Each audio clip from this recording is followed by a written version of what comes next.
اور دوسری پریشانی یہ ہے کہ یہ ریاکاری میں مبتلا ہو جائیں. نیکیاں کریں گے، اچھے کام کریں گے، لیکن اس کے اندر اللہ کم ہوگا، دنیا دکھاوا، شو آف، جو قرآن نے پیغمبر کے سامنے ہی کہہ دیا، بلکہ پیغمبر کی زندگی کے شروع کے دنوں کی آیت ہے.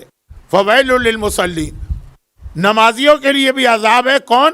الذین هم یراؤون، جو ریاکاری سے کام لیتے ہیں. ابھی یہ موضوع میں نے کیوں اس چھیڑا، یہ ابھی بات آپ کے سامنے آنے والی ہے. دیکھیے، کبھی اللہ کا امتحان نہ لیجیے. یہ معصوم کا جملہ، یہ معصوم کا جملہ. جب کسی نے مولا سے کہا تھا کہ آپ کو اپنے اللہ پہ بھروسہ ہے، کہا تو اندازہ نہیں کر سکتا، کہا تو پہاڑ سے چھلانگ لگا دیجیے.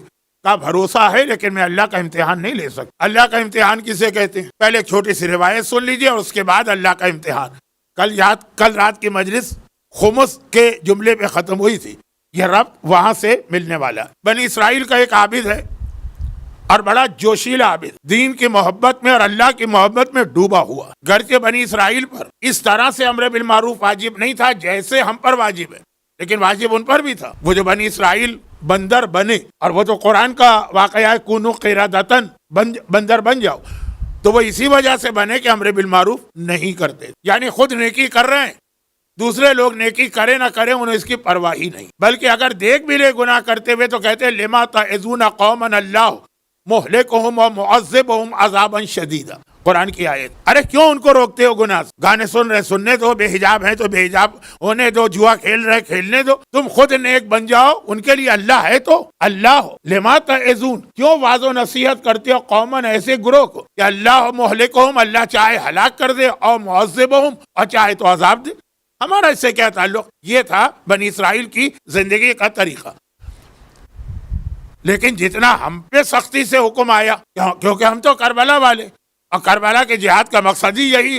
زیارت وارثہ میں بھی آپ پڑھتے ہیں 28 رجب کے وصیت نامے میں بھی، ادھر میں جا نہیں رہا ہوں، بہت مشہور روایتیں. تو خیر، خلاصہ یہ ہے کہ اس کو جوش چڑھا. کیوں؟ بنی اسرائیل. موسیٰ نے اتنی زحمتیں اٹھا کر قوم کو سیدھے راستے پہ لگایا. موسیٰ کے بعد قوم بہگ، اور جس گروہ سے اس کا تعلق ہے، یا جس گاؤں میں یہ رہتا ہے، یا جس شہر میں یہ رہتا، وہاں کے لوگ ایک درخت کی پوجا کرنے لگے. ہمارے یہاں بھی بعض اوقات لوگ ضعیف الاعتقادی میں، کبھی یہ درخت اور کبھی وہ پتھر. میں ادھر جا نہیں رہا ہوں، بات بہت پھیل جائے گی. اور یہ ویک ڈے میں جو مومنین آ جاتے ہیں تو ان کا شکریہ بھی ادا کرتا ہوں اور شکریہ نہیں بھی ادا کرتا ہوں کہ تو جو میرے لیے آئندہ نہ آنے کا بہانہ ہے. کچھ لوگ مومنین آ کے اس کو ختم کر دیتے ہیں. یہ بات شروع میں ہو گئی. تو خیر، خلاصہ یہ ہے کہ اب وہ قوم اللہ کو ماننے والی، موسیٰ ہر نبی توحید کا پیغام لے کے آیا، لیکن درخت کو سجدہ کرنے لگی، پوجا شروع ہو گئی. اب یہ بہت زیادہ یہ دیکھ کر، اچھا مومن کی ایک اہم ترین پہچان ہے، اس کے سامنے گناہ ہوگا وہ بلبلا اٹھے گا، وہ تڑپ اٹھے گا. بول سکے کہ نہ بول سکے، روک سکے کہ نہ روک سکے، وہ ایک الگ چیز.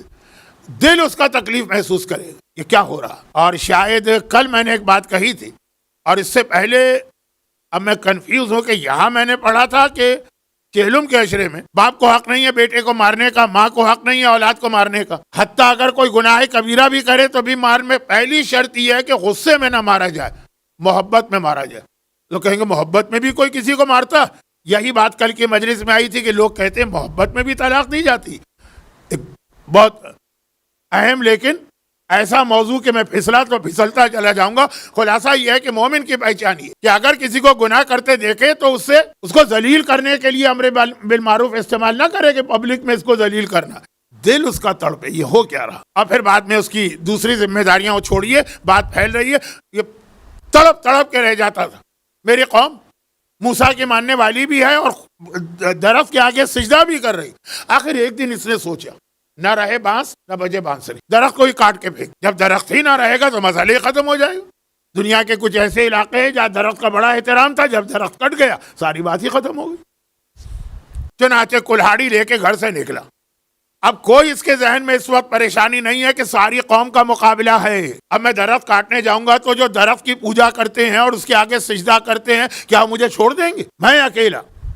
لیکن نہیں، شرک بدترین گناہ میرے سامنے ہو رہا ہے، میں درخت کو برداشت نہیں کر سکتا. وہ چلا. معصوم کی حدیث ہے اور میں نے کچھ زیادہ ہی اس حدیث کو پھیلا دیا. خلاصہ یہ ہے کہ آدھے راستے پہ پہنچا، شیطان مل گیا. اب اسے نہیں پتا کہ یہ شیطان ہے، لیکن وہ شیطان مل گیا. اور ایک مرتبہ پوچھا کہاں جا رہے ہو؟ کہا وہ درخت کاٹنے جا رہا ہوں، ساری قوم اس کی وجہ سے گمراہی میں۔ تو کہا یہ ساری قوم جو ہے تو میں مار دے گی۔ کہا مر جاؤں، اگر پروردگار کے لیے مجھے موت بھی آئے تو قبول۔ اس نے ہر طرح سے اس کو روکنے کی کوشش کی۔ شیطان کا تو کام ہی چل رہا ہے اس درخت کی وجہ سے۔ جب دیکھا کہ کسی طرح سے یہ باز نہیں آ رہا، نہ ڈر رہا ہے نہ گھبرا رہا، تو کہا اچھا ایک کام کرو، مجھ سے کشتی لڑو۔ آج میں لفظ کشتی استعمال کر سکتا ہوں کیونکہ ایک عام عابد کے لیے ہو رہا، مولا کے لیے یہ لفظ میں استعمال کرتے ہوئے 15 مرتبہ ہچکچایا تھا۔ کشتی لڑو، دیکھو اگر تم جیت گئے تو تمہاری بات، میں جیت گیا تو میری بات، ٹھیک ہے لڑو، میں تو درخت کاٹ کے رہوں گا۔ اب کشتی لڑی اور اس عابد نے شیطان کو شکست دے دی۔ اب میں بتا ہی دوں تاکہ یہ خالی کہانی نہ رہے، علامہ مجلسی بہار الانوار میں ہمارے 5ویں امام محمد باقر علیہ الصلاۃ والسلام سے یہ روایت نقل کر رہے ہیں، امام 5ویں امام کی روایت نقل کر رہے ہیں کہ اس عابد نے شیطان کو شکست دے دی اور اس کے بعد کہا کہ دیکھو تمہارا وعدہ تھا کہ اگر میں نے تمہیں ہرا دیا تو تم درخت کاٹنے میں رکاوٹ نہیں بنو گے بلکہ میری مدد کرو۔ اس نے کہا کہ وعدہ تو ہے لیکن دیکھو اگر ابھی تم میری بات مان جاؤ تو روزانہ صبح کو جب اٹھو گے تو تکیے کے نیچے 100 درہم کا نوٹ رکھا ہو، یہ میرا وعدہ، روزانہ تمہیں 100 درہم مل جائیں گے خود بخود۔ 100 درہم کی بات آ گئی۔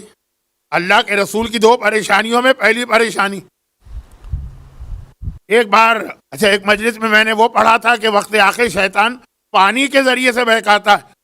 اب وہی اس کی بھی حالت کہ 100 درہم اور روز، ایک دفعہ نہیں، روز صبح سویرے۔ دل میں خیال آیا کہ چلو واپس چلتے ہیں، جیسے پہلے زندگی گزر رہی ہے اب وہ گزرنے لگی۔ واپس آیا گھر، اگلی صبح کو اٹھا، تکیے کے نیچے ہاتھ ڈالا، نوٹ رکھا، اوہو خوش ہو گئے، یہ تو میں نے بڑا اچھا کام کیا ہے۔ 3-4 دن، 1 ہفتے یہی رہا، اور اس کے بعد پھر 1 ہفتے کے بعد 8ویں دن جب اس نے تکیے کے نیچے ہاتھ ڈالا کچھ بھی نہیں تھا۔ یہ وہ اعلان ہے جو خدا نے شیطان کو آسمان سے نکالتے وقت کیا بھی تھا، اور جو مولا کی شیطان سے جنگ ہوئی تھی اس کا تیسری خوشخبری شیطان نے یہی دی تھی تیسری شکست کے بعد۔ سورہ اسراء کی آیت نمبر 64، شارکہم فی الاموال والاولاد، یا شیطان بھاگ گیا، دشمنان علی کے مال اور اولاد میں شریک ہو جا، وعدہم، اور ان انسانوں سے وعدے کر۔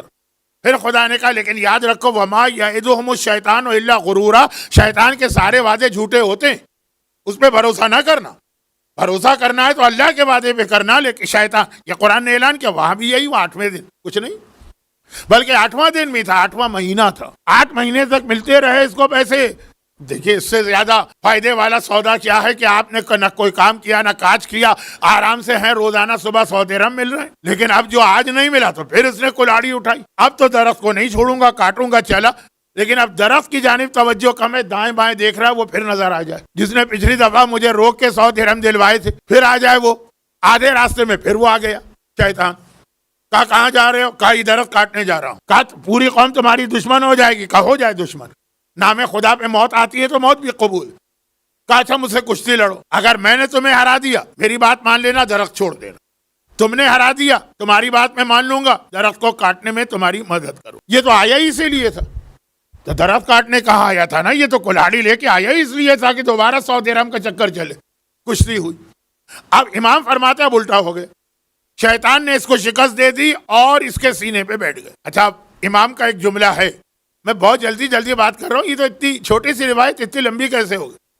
پچھلی دفعہ جب یہ آیا تھا تو اس کے ہار جانے کا 100% امکان تو نہیں کہوں گے، یقین تھا، اور آج آیا تو اس کے جیتنے کا یقین تھا۔ کیوں؟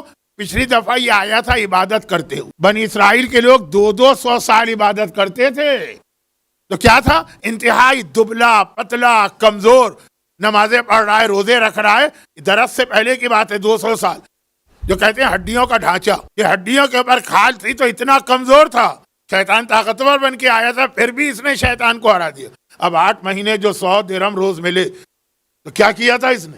نہاری کھائی تھی، پائے کھائے تھے، کڑھائی گوشت کھایا تھا، اور پتہ نہیں کون کون سے کھانے ہوتے ہیں جو آج کل سب ڈاکٹروں نے میرے لیے حرام کر دیے ہیں، تو غرض یہ کہ خوب جان بن گئی، پیسے بھی مل رہے ہیں گھر بیٹھے میں اور کھانے بھی کھا رہا، خوب طاقتور تھا، آج ہار گیا۔ اب یہ شرمندہ ہو کے واپس تو چلا، لیکن کا ایک بات بتا دے، جب میں کمزور تھا تو تجھے ہرا دیا، جب میں طاقتور تھا تو تجھ سے ہار گیا۔ کہا کہ نہیں، فرق یہ نہیں ہے، تو کمزور تھا، تیری نیت مضبوط تھی، آج طاقتور ہے، تیری نیت کمزور ہے. پچھلی دفعہ تو خالی اللہ کے لیے آیا تھا تو اللہ کی مدد تیرے ساتھ تھی. آج تو اللہ کے لیے نہیں آیا، اپنے 100 درہم کے نوٹ کے لیے آیا، اس لیے اللہ کی مدد تیرے ساتھ نہیں ہے. اللہ کے لیے کام کرنا سیکھیں، اللہ کے لیے امتحان نہ لیں اللہ کا. جب اللہ کے لیے کام کریں گے تو آپ دیکھیں گے کہ از غیبی مدد کہاں سے آتی ہے. جدھر حق